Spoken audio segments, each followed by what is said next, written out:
Congressman Kevin Brady joins us this morning here on Post 9, ranking member of the Joint Economic Committee, senior member of the Ways and Means Committee. Congressman, good to have you with us. Thanks for having me. Welcome from the great state of Texas. Yes, sir. Let's talk about some of the numbers that John just mentioned. Clearly, there is a path if the economy is the story, which a lot of people expect it will be. Yeah, there really is. One, you can feel this at home. Republicans have had their individual candidates, but now they're coalescing behind the governor. There's a feeling the president's had an open field for a long time, has made good use of it, and it's time to engage. And one thing I noticed in the polls, two questions. Who can change business as usual in Washington? Who has good ideas about improving the economy? Governor Romney leads in those areas, and I think at the end of the day, those are going to be key elements of the independents and the voters in November. People will say, look, unemployment rate has come down a point. We're seeing some signs of manufacturing coming back to this country. Is the only argument from the GOP it could be better, or is there a message beyond that? Look, it should be a lot better. And the point is, here it is, 3.5 years in the presidency. There's actually fewer workers in America than when the president took office. The economy's had these starts and stops. They're all anxious for a sustainable recovery, but it doesn't feel that way back home. And I think this is going to be, again, people are seeking leadership on the economy, on Social Security, on a number of these issues. They don't see it with this president. I think they're eager for a change. You've been critical of the Fed.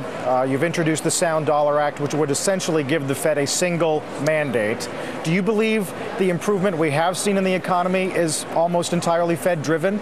You know, I think the Fed did a good job in calming the waters in financial crisis. Since then, I think they've tried to do too much. I think they've tried to make up for a White House and a Congress that isn't addressing regulation, taxes, and our financial problems in a significant way. I think more quantitative easing actually adds more uncertainty. The more the Fed does, the less Congress and the White House takes responsibility for what they ought to do. So when we heard the other day these rumors, notions of a sterilized twist, or some other kind of action prior to June, before things got too politically sensitive, your reaction was what? Well, don't do it. We don't need it. That's not what job creators are looking for. We're speaking to the Shadow Open Market Committee here at lunchtime to talk about how we focus the Fed, give them the right role for the future so we have the strongest economic growth, how we continue to target inflation in a rules-based way, how we open up the FOMC to voices from the entire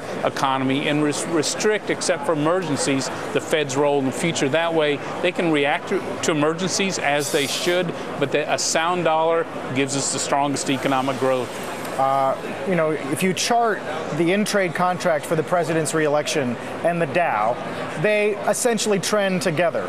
So with the Dow up double digits or close to it for the year, does that make you feel like the president's prospects improve? You know, normally yes, but back home people don't feel that wealth effect right now. I mean, they don't feel good about their future. I think we're hopeful. We have states like Texas that are doing a little better than others, but generally people are still very cautious in businesses. Again, taxes, regulation, the health care issue, still keeping them cautious.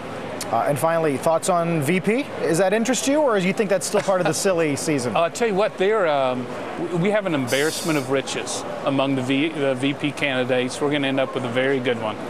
Congressman, please come back soon. Thanks, It's great Carl. seeing you in person. Appreciate it. Kevin Brady joining us here on Post 9 from Texas. When we come back, the one and only Art Cashin will help us wrap up.